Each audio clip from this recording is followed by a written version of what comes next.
Previously on TTS, the most important revolution in humanity. Pour les chercheurs, il y a une rupture dans nos aptitudes cognitives. Nous pouvons tisser des mythes poussant les individus qui ne se connaissent pas à collaborer entre eux et à augmenter la dimension de la coopération humaine. Alors certes, on s'est hissé au-dessus de la chaîne alimentaire, mais est-ce qu'on est pour autant plus heureux ?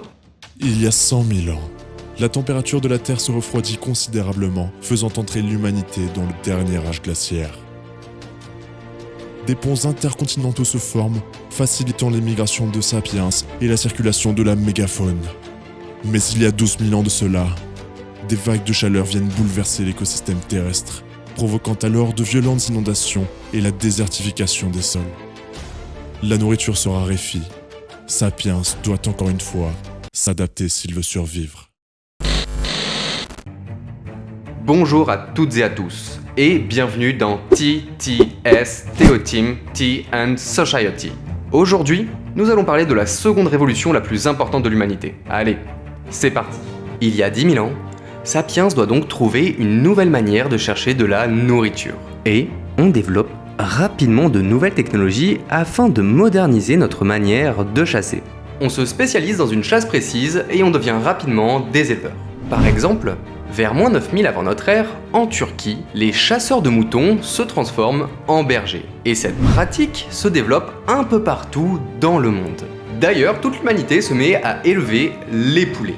Célébrez vos points communs. Certains de nous mangent pas de porc, d'autres ne mangent pas de fruits de mer, mais tous nous aimons le poulet. Bref, on commence à se sédentariser. Les sociétés nomades s'implantent de manière fixe sur une parcelle géographique. Puis finalement, on comprend rapidement le cycle de la Terre. Tu lui donnes des graines, elle te les rend.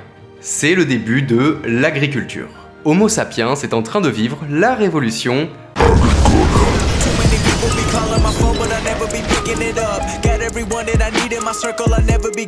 Alors oui, ça ne fait pas très épique comme nom de vidéo, mais c'est la révolution agricole ou révolution néolithique qui va quasiment finir de parachever la domination de Sapiens sur le monde.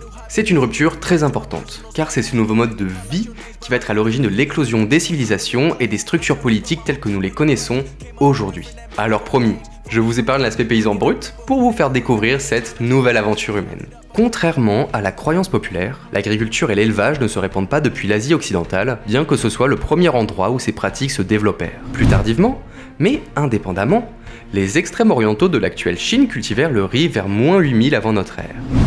Les Américains centraux, le maïs et les haricots vers moins 5000, puis les Andins, les patates en moins 4000 dans la cordillère des Andes. On a rapidement eu besoin de plus de bras pour cultiver les terres, entraînant une explosion démographique, ce qui va créer de nouvelles obligations en termes de logement. On développe donc une nouvelle organisation urbaine, notamment pour évacuer les eaux, puis pour s'approvisionner en nourriture et en chauffage. C'est la naissance de l'urbanisme, avec les premiers villages fondés vers moins 8000 avant notre ère, notamment ceux de Jarmo et de Çatalhöyük.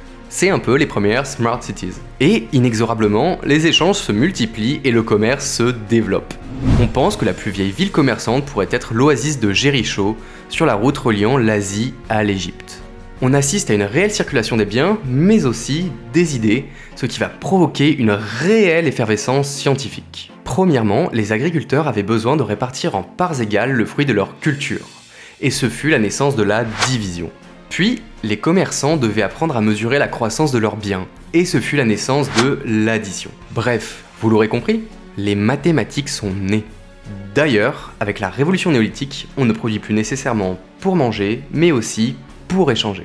Ce qui laisse le temps à chacun de se spécialiser dans des activités ciblées.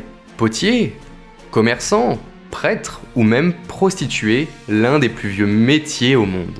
On renforce les liens d'interdépendance entre les activités productives des individus, ce qui est le facteur principal de développement dans une société. Par exemple, pour juger le niveau de développement sociétal, on se base sur la précision des 10 rôles productifs. Aujourd'hui, on a tous des fonctions très ciblées. Dans la vraie vie, je fais de la valorisation de patrimoine. Ma maman est professeure de comptabilité, certains sont juristes dans l'utilisation des données, et je ne te parle même pas des happy managers. Meilleur accent de tous les temps, en anglais, whatever. C'est ultra précis. Mais nous sommes un ensemble de rouages nécessaires pour que la mécanique sociétale fonctionne. Et tout ça, c'est issu de la révolution agricole. Il y a plein de bénéfices dans notre nouvelle vie de sédentaire, mais ça a détruit pas mal de pratiques sociales traditionnelles. Rappelez-vous, Durant la révolution cognitive, on a su mettre la coopération au centre de nos vies. Les clans, pour garantir leurs bonnes relations, échangeaient leurs enfants afin qu'ils se marièrent entre eux. Il n'était pas rare de voir la règle inviolable du mariage interclan se développer.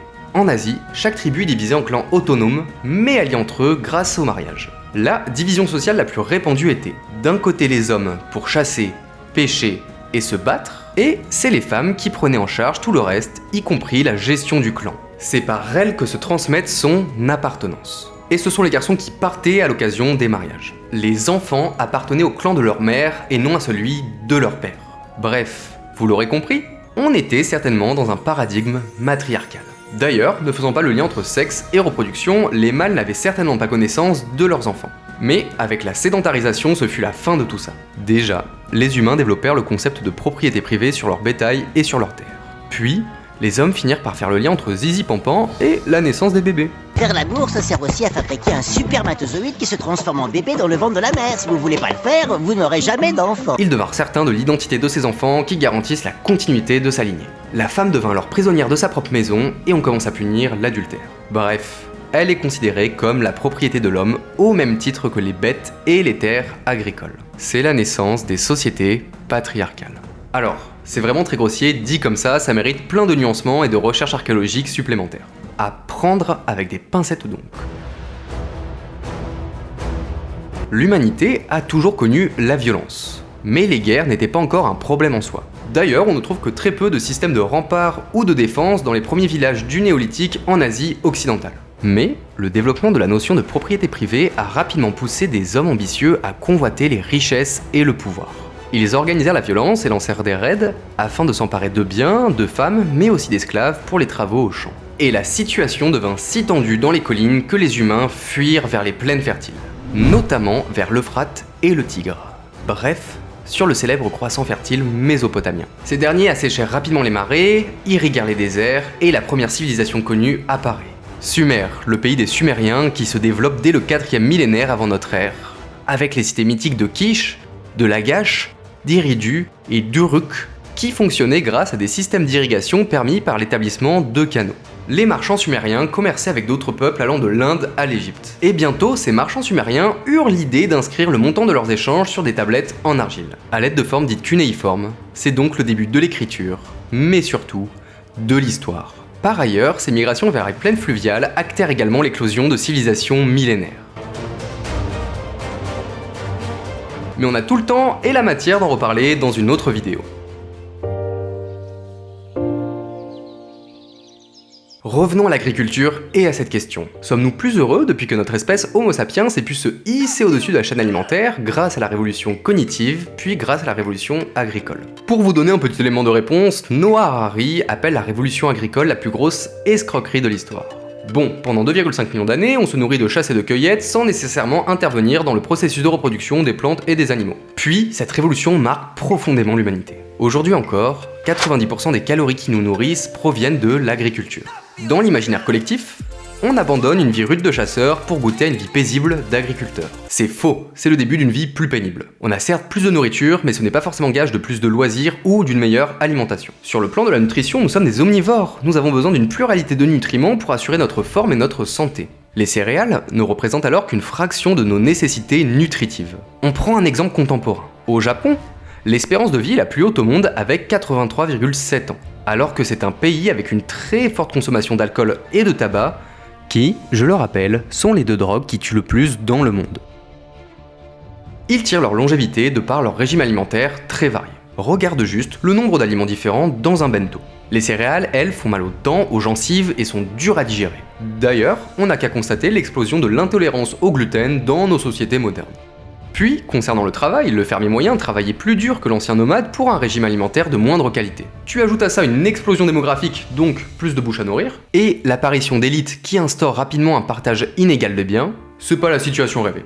Bref, les humains se tuaient au travail. Leur surplus de production nourrissait les élites, empêchant les pauvres paysans d'atteindre la sécurité économique tant espérée. C'est la base de nos fondements politiques et de manière plus globale de l'histoire. Chaque matin, et ce jusqu'à nos temps modernes, 90% d'entre eux se levèrent pour aller nourrir les individus qui remplissent nos livres historiques. D'ailleurs, en parlant de révolution, c'est la bourgeoisie aisée qui mena la Révolution française et non les pauvres agriculteurs. Je ne pense pas que Robespierre ait déjà manié une faux ou porté un seau dans sa vie. Bon, maintenant c'est un peu évolué, les sédentaires vont à l'usine, à la caisse d'un supermarché ou à la plonge d'un restaurant. D'ailleurs, comme précisé précédemment, la sédentarisation acte le début de la guerre et donc une explosion de la violence. Tes terres agricoles, c'est tout ce que tu as dans ta vie, tu en dépends.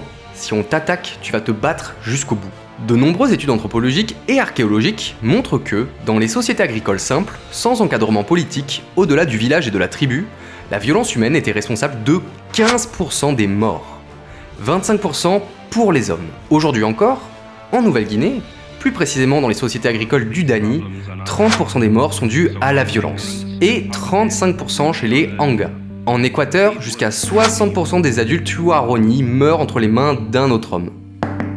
Regarde ça, c'est le premier tome des Mondes en guerre. Il y en a 5 en tout. Et encore, c'est juste la période allant du néolithique jusqu'au Moyen-Âge. Certes, avec le temps, on a su développer des structures étatiques pour encadrer cette violence, mais ce fut le fruit de milliers d'années de travaux. Et ces structures étatiques nous mettent sous la coupe d'une élite qui a su instaurer une forte dichotomie de soumission entre nous et eux, et qui ont perpétué la guerre contre d'autres structures étatiques. Juste, regarde l'évolution des frontières européennes à travers l'histoire. Même si les héritages féodaux ont eu leur influence, la guerre demeure le principal déterminisme. D'ailleurs, la culture guerrière et de l'honneur reste très implantée dans nos sociétés. Chaque garçon a rêvé au moins une fois dans sa vie d'être le plus fort.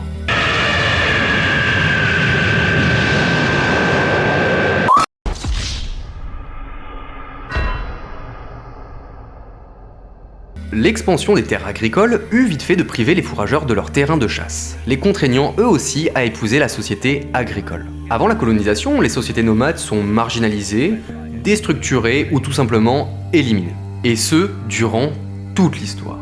On a le génocide des natifs américains par les Européens suite à la découverte de l'Amérique et qui perdure durant la conquête de l'Ouest, la sédentarisation forcée des Roms au Burgenland de la part de l'Empire austro-hongrois, celle des Inuits par l'administration canadienne jusqu'à dans les années 1950, ou, plus récemment, le gouvernement israélien qui harcèle les campements bédouins. Pour revenir aux Roms, ils sont entre 10 et 12 millions en Europe et restent très majoritairement exclus des systèmes éducatifs. Et je ne te parle même pas de l'épuration tzigane entreprise par Hitler dans les années 40. Cette stigmatisation est d'ailleurs bien ironique lorsqu'on sait que le plus grand empire qu'ait connu l'histoire fut fondé par les Mongols qui, je le rappelle, formaient des sociétés nomades dans les steppes d'Asie centrale. Mais bref, sur le plan de la natalité, l'abandon du nomadisme permit à la femme d'avoir un enfant chaque année. Ces nouveaux bras eurent rapidement englouti le surplus de production qu'ils permirent. La femme allait témoin, on a dû donc partager les récoltes entre les nouveaux arrivants, signifiant moins de vivres.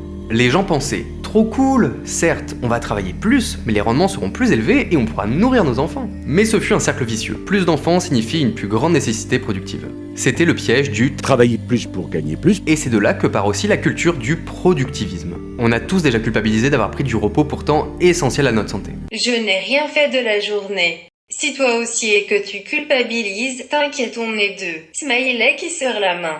Bref, la révolution agricole rime avec plus de nourriture sur une unité de territoire permettant une forte croissance démographique. Pour remplir quelques ventres et s'assurer un léger gain de sécurité, on se retrouve à porter des seaux d'eau sous un soleil de plomb. Le piège de la révolution agricole, c'est d'évaluer notre prospérité en quantifiant le nombre d'êtres humains présents sur la Terre, délaissant une variable pourtant elle aussi essentielle, le bonheur.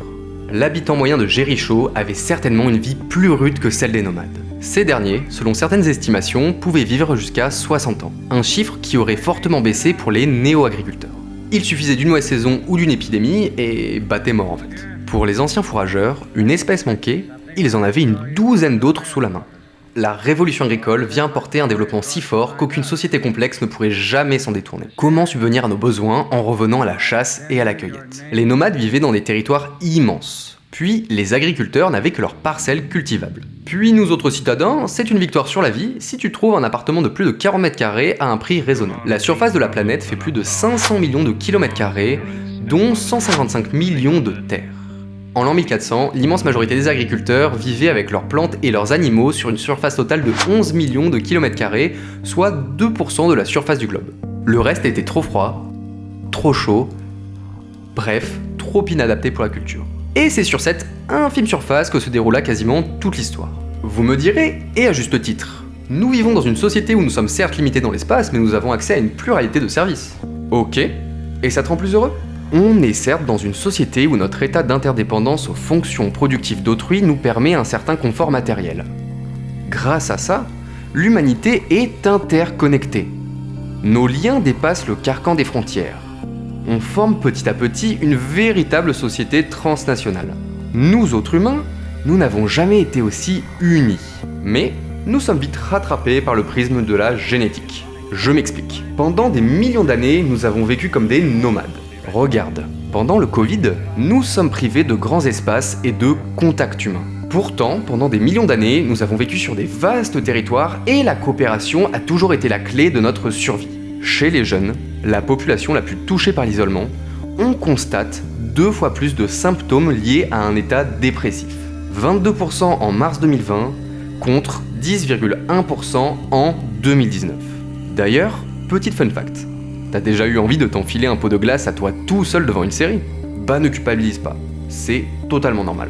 Quand une espèce du genre Homo tombait sur un arbre rempli de fruits, il se devait de tous les engloutir avant l'arrivée des lions. Peut-être n'en trouvera-t-il plus avant des semaines. Bon, évite la glace, c'est beaucoup de sucre ajouté. En fait, évite tout ce qui est blanc et en poudre. Puis, toutes ces angoisses liées aux échéances. Ça n'existait pas autant avant. Le stress a pris une autre dimension quand on a commencé à planifier nos cultures et nos tâches productives. D'ailleurs, je suis en train de stresser car j'aimerais bien sortir cette vidéo avant vendredi. Mais attention, je ne dis pas que les nomades vivaient dans un paradis, loin de là. Ils connaissaient une forte insécurité vis-à-vis de la faune et du climat. Même dans un groupe de 100 personnes, sociologiquement, si t'es la tête de Turc, tu vas te faire harceler jusqu'à la fin de ta vie. Puis, il y a même eu des cas de tribus qui tuaient systématiquement les personnes qui ralentissaient le groupe. Les aléas et les contraintes de la nature étaient eux aussi très violents. Bref, on arrive sur la fin. Pour la prochaine vidéo, est-ce que vous voulez le 3e et ultime épisode de cette série sur les révolutions humaines ? Et je vous livre enfin la clé du bonheur ? Ou une vidéo entre deux, dans laquelle on pourrait se pencher sur les premières grandes civilisations humaines, histoire de se repencher sur de l'histoire plus ciblée avant de replonger dans le grand bain. Dites-le moi en commentaire. Oh, et d'ailleurs, si tu as aimé cette vidéo, n'hésite pas à la liker, à t'abonner à ma chaîne ou juste la recommander à un ami. Ce serait vraiment génial et ça m'aiderait énormément. Merci à vous, je vous embrasse.